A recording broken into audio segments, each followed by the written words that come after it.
Hello everyone, this is Mrs. Meanshuber and welcome to another Thinking Thursday. Today our Thinking Thursday is all about making a graph.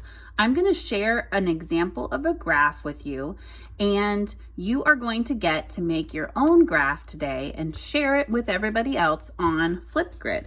So let me show you our first graph. Here is an example of what a student created. This is called Joe's Emojis. Now you can see when you look at it that there's a big line going across. It has arrows. It has a title, Joe's Emojis. So this is a graph that's all about emoji faces. And look at this. They've got the cat with heart eyes, the smile, the tongue sticking out guy, the worried kitty cat. Oh, this looks like a tired or maybe sick one. And this one looks like it's mad. Now on the bottom, you can see that we've got some other words. So there's the title, and then there are these words. These are called the labels. So every good graph needs to have a title and some labels. This label says cute. This label says not cute. So what you can see that Joe did in this graph is that she put the cutest emoji here and the one that was not cute over here. And then she chose some other emojis to put in between.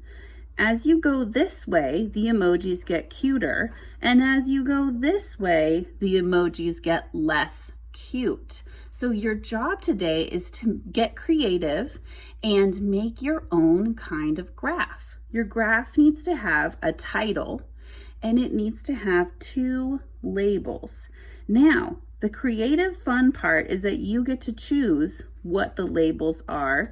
You get to choose what goes in your graph and you get to choose what the title is. So let me share with you some other examples. This one is Joe's emoji example, but I thought of some own in my house. So the first thing that I did was that, well, you know what we have a lot of? We have a lot of toys. And I thought that I would sort my toys.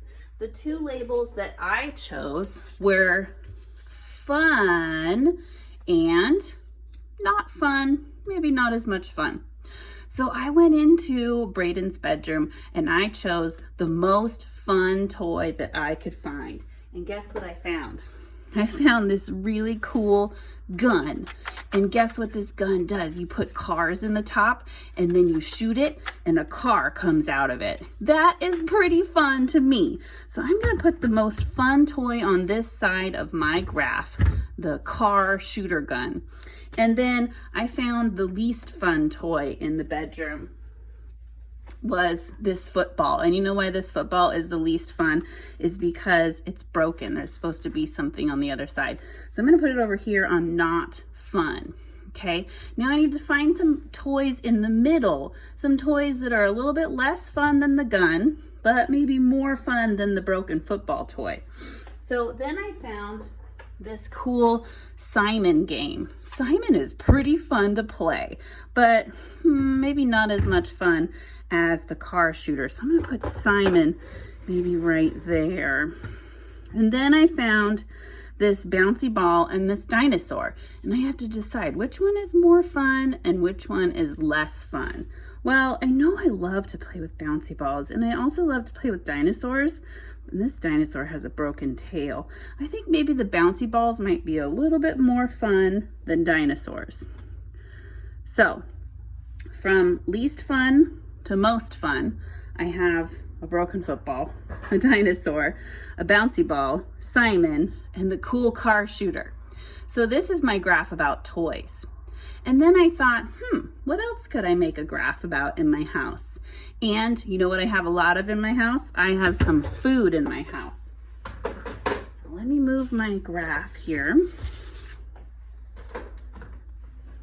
Here is my graph about fruits because we have a lot of fruits in our house.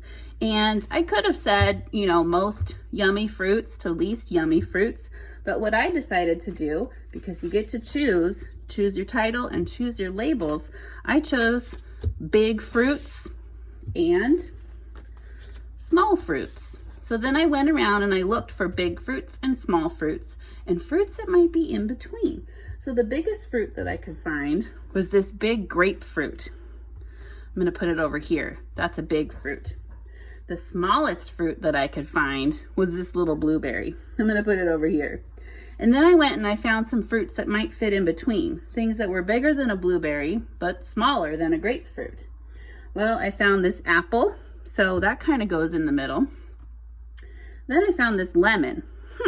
Which one is bigger, the apple or the lemon? You know, I think the apple might be bigger, so I'm gonna put the apple here and the lemon here. Then I went and I found a strawberry. And the strawberry, well, it's definitely smaller than the lemon, but bigger than the blueberry. So I'm gonna put it right there. Here's my graph about fruits. These ones are big, these ones are small. So now it's your turn. You get to go around your house and make your own kind of graph. And how do you want to label your graph? You could choose big and small. You could choose fun or not fun. You could choose cute or not cute. Or you could think of your own thing to do. Don't forget that you need a label and you need a title and you need 2 labels. Go around your house, find something to make a graph about, and have some fun on Thinking Thursday.